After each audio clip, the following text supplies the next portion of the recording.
Hey everyone, I'm Jelly. Today I want to talk about creating second screen friendly film scripts. Well, I guess and TV scripts.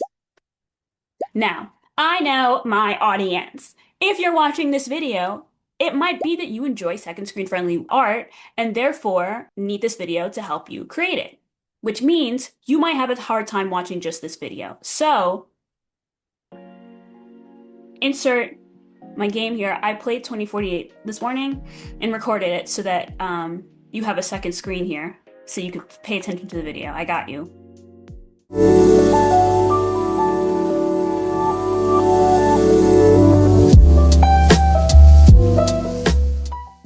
Okay, so I want to talk about second screen friendly writing because it's clearly the new way that we're going in this industry. We have been for a while, right? And so it's pretty much common knowledge at this point that for Netflix internally, they have something that they called second screen friendly films. And we heard it from Netflix originally, but I'm sure this is being used like at this point industry wide. Before I get into this, what are second screen friendly films?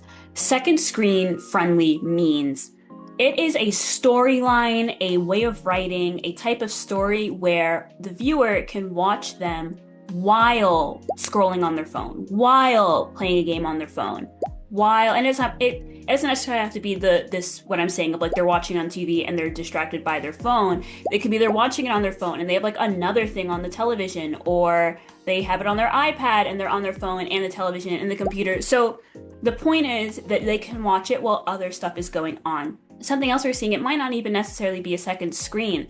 I've noticed, I'm gonna call it my sister, because she'll watch a show while washing the dishes, but she'll be watching it on her phone. So it's not even like she has a big screen there. It's like there are moments while she's doing the dishes where she's not looking at the screen. She's just hearing it, right? And so that is what a second screen friendly film or show is meant for. So that while someone's doing the dishes or scrolling or playing a game, they can still follow along with the story regardless. I just want to shout out my yellow ass fucking hair. I've bleached my roots, but I wait like a week to tone it so that my hair doesn't fall out. And that's why I look yellow as fuck right now. So that's what it is. Why is it here? People's attention spans. We've noticed specifically with the younger generations, these children that have grown up as like quote unquote iPad kids, they do not have attention spans. It is extremely, extremely, extremely short attention spans. And how I feel about it's a video for another day. I do not feel positively about it. I don't think it's good, but that's not what the video today is about. Essentially, long story short, these kids are used to engaging with 3 or 4 screens at a time. And so you cannot, and not that you can't, but 100% of the films and TV produced nowadays cannot be catering towards the older audience where you are sitting down and just watching, eating and just watching, you know? There has to be a subset of content. I don't like calling films and TV content, but like this type of writing to me kind of feels like it, sorry, where people can do other stuff. So if you are the type of writer that wants to write towards like very mainstream attitudes, this is a type of writing that you need to have like in your back pocket, right? So if you're like, no, I only write like deep indie stuff, you don't need to worry about this then. But if you are looking to write for Netflix, for Universal, for Warner Brothers, for big names, they are going to be looking for this kind of writing. Not exclusively, of course, but a certain percentage of what they're putting out should be this, because that is just kind of where we are in the culture, right? And so ironically enough, you're like, well, Nace, you hate this stuff. Why should we listen to you? Let me tell you. Ironically, people who do not enjoy this type of media, me, are like the only ones that can give you tips, because when I'm watching this, I'm like, I'm noticing everything because I'm so annoyed. I'm like, why would he do that? Why? They already told me that. Seeing everything that's happening because I'm so pissed off. Whereas someone that enjoys this type of media is not catching those things because they're on their phone, because they're playing games, because they're doing this other stuff, they're checking email, whatever it ends up being. Because they're engaged with other stuff at the same time, they're not catching the methods employed to ensure that it is second screen friendly. Whereas because I'm just looking at it, I'm pissed and I'm noticing. So here is what they're doing, me to tell you so you can write it. So first tip, tell, don't show. This is probably the most obvious of them, right? As screenwriters, we are taught show, don't tell, and we know that. But for this type of filmmaking, we revert back, we flip it. We need to start telling a lot more. Tell a lot more. Tell and show. So I made the tip tell, don't show because like, to reverse it, but like you tell and show is essentially what it needs to be. So a passionate look from a character might be way more powerful. But your viewer who was on TikTok did not see that powerful look, so now they don't know that character A is pissed, right? So again, you don't have to like nuke the powerful look, still have them give that powerful look, but then you need to pair it with a line of dialogue. So it can be paired with, it doesn't have to be like super obvious of like, I'm mad, It could be that like angry look plus, F you, Terrence, whatever, right? And so now, if I'm not looking, I heard the F you, Terrence, I know she's mad. And if I am looking, I've seen the angry look and the F you, Terrence. So regardless of like how someone is engaging, they're getting it either way. So tell, don't show really should be tell and show. Tip number 2, flashback shots are important, okay? And this is one of those things where if you are only watching the media, you're not engaging with the second screen, it's super annoying. But if you are on a second screen, this is so necessary. So a flashback shot is essentially an insert shot of something that happened earlier in the film that's important for understanding the current moment. So for example, in Sinners, we are shown a baby bottle with milk next to a little teeny tiny grave, right? And so that is how we know that this character was a mother. And then Michael B. Jordan comes in and then we're like, oh, okay, they were/are a couple, had a baby died, right? So we gather that from that. If I'm on my phone, I didn't see any of that. I don't know that. So later in the film, when, I don't remember her name, Wunmi Mosaku is the actor's name. When she is like, hey, I got somebody waiting, like, I'm okay to die now. I got somebody waiting for me on the other side. If I was on my phone from that earlier scene, I'm like, her parents? Who's she talking about, right? That's confusing. So in that moment, in Sinners, they do this. There is an insert shot of showing that baby grave again. So that if you weren't paying attention, now you know, oh, she had a baby. They had a baby. And then she dies, and then even makes even more sense later when, I don't remember who was smoking new snacks, sorry guys. When Blue Michael B. Jordan, not the red one, dies at the very, very end and is reunited with Wunmi Mosaku and their baby. So we've got 3 parts of that. Setting it up again when it's important for those who weren't paying attention, and then another payoff that even if you weren't paying attention to the first two, you'll still get what's going on. Oh, they had a baby, Flashback shots, very important. Tip number 3, repeat things in creative ways. So our first 2 tips have kind of looked at this, where things need to be repeated. Again, your viewer's not fully paying attention and you don't know when they are and aren't looking at the screen, right? So you need to repeat things in creative ways. You can't just say, with the example of someone's being mad, F you, Terrence. You can't have this character say, F you, Terrence, and then a scene later be like, I'm so mad at Terrence. And then a scene later be like, I'm never talking to Terrence again. You're like, oh my God, shut up. Right? That would get annoying. So how can we creatively show something over and over and over again? Well, I would say we need to break it down. So using dialogue, using visuals, not relying on visuals, right? But using both of them, I think, is great, and wrapping it into the story in a natural way where it can come up multiple times. So we need the audience to know that these 2 characters are siblings. All right, siblings and not a couple, right? Because maybe they're adults. They've got 3-year age gap, right? So they could look like a couple. We need the audience to know that these are siblings, not a couple. How do we do that, right? We can still avoid the, hey bro, hey sis, because that's awful. We can still avoid that. So instead, what could we do to show this multiple times for those who aren't paying attention, so that the viewer, when they look up from their phone, at least catches it once? One of them goes to kiss the other on the cheek, and the other's like, repulsed, right? That is so brother sister, right? A couple, when the girlfriend or boyfriend goes for a kiss, the other one would go, oh my fucking, that's sibling thing. So if I see that one, I'm gonna go, okay, those are siblings. But I can't do it once, I have to go again. They can reference parents, right? And I've actually seen on TikTok that some people do refer to their parents as my mom, my dad when talking to their siblings. But for the sake of film, don't do that.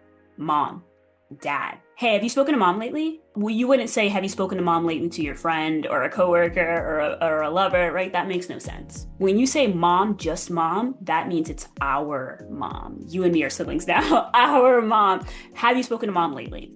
Okay, now okay, they're siblings. So there's that. Reference to a shared childhood could also help, right? This one I think only works in conjunction with the other ones because it could just be that they grew up together, like, But we are at least like showing that, okay, either they grew up in the same house or they went to elementary school together or whatever, right? Because we're establishing a shared childhood. So pointing to like a raggedy stuffed animal, you still have that? Right? And this is actually very movie TV because I can't. No, I guess my sister. Yeah, I know. I could see. I have two younger sisters. I could see them pointing to like an old stuffed animal and be like, I didn't know you still had that. So yeah, it works, right? You still have that, or even something they gave you, like, oh my god, you kept that like little stringy, necklace, plastic beads, something like really childlike. You still have that? Like, yeah, you made it for me. You were like what, 4? That was so cute.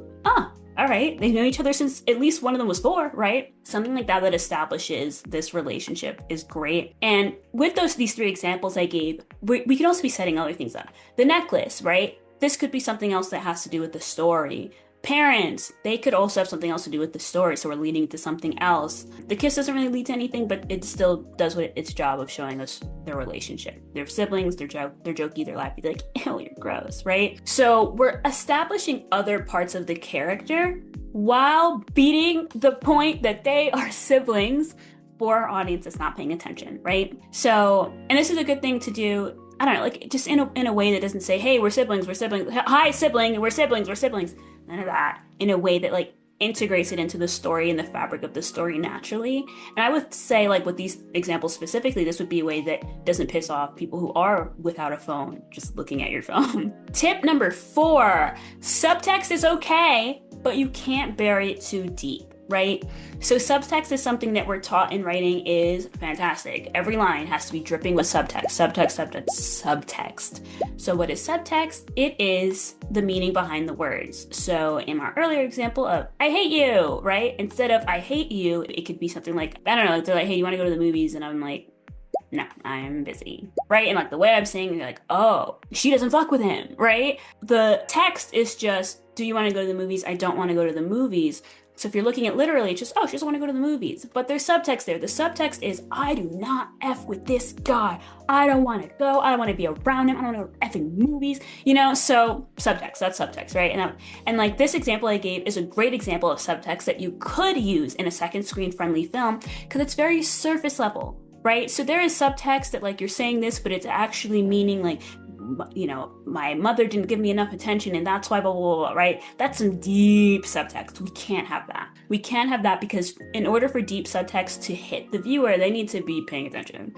So the only subtext we can have, surface level. Instead of I hate you, I don't want to go to the movies, right? Another example could be like something really awkward happened between 2 characters. They see each other again. And because it was so awkward and they both feel so awkward, they're talking about the fruit bowl in the middle of, oh, that's a nice fruit bowl. Yeah, I'm glad they added limes, right? Something like that where you're like, like it's so awkward.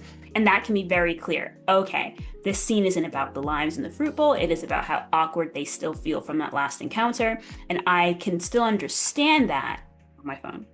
And the reason why I don't have an actual phone in my hands is because this is my phone.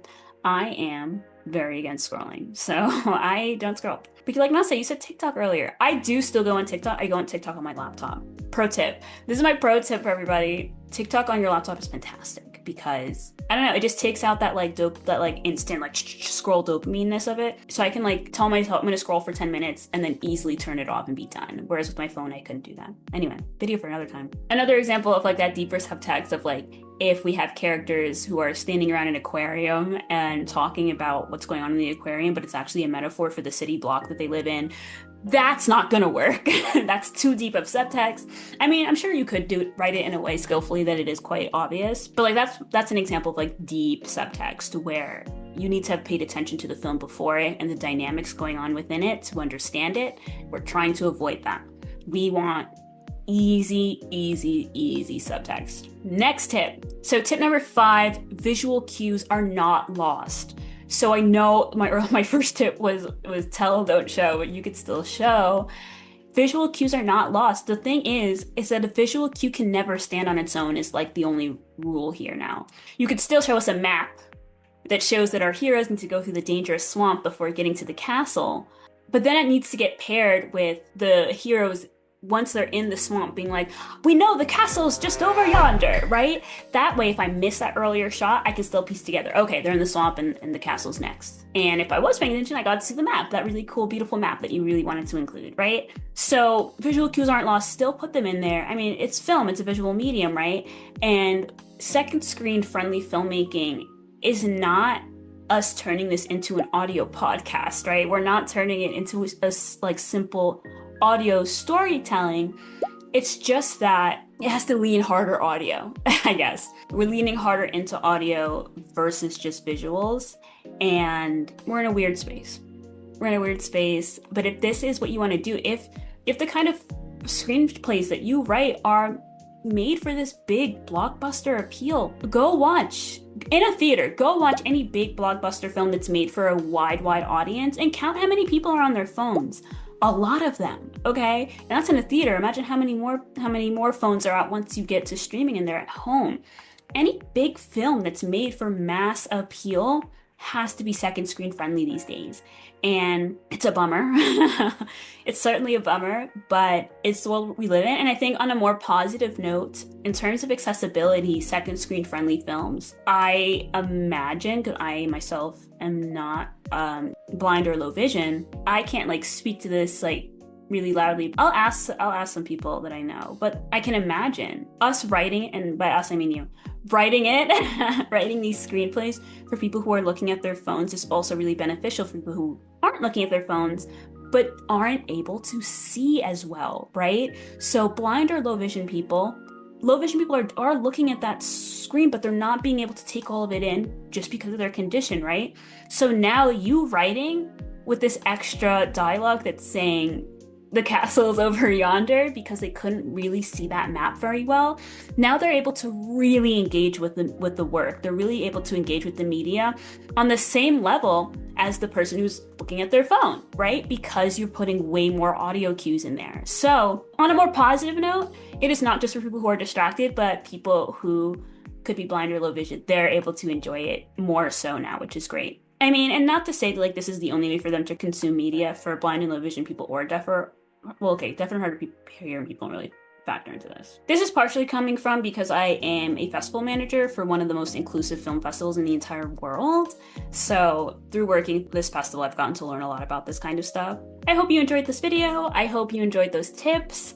I hope you feel ready to venture out and write your own second screen friendly scripts. These tips are very generic in that they can be applied to both film and TV. If you can think of more tips, anything else that you think people who are writing second screen friendly scripts should know, please put them in the comments below. If you have any ideas, if you yourself are writing a second screen friendly film, let us know in the comments below. I'd love to hear about it. And yeah, good luck, happy writing.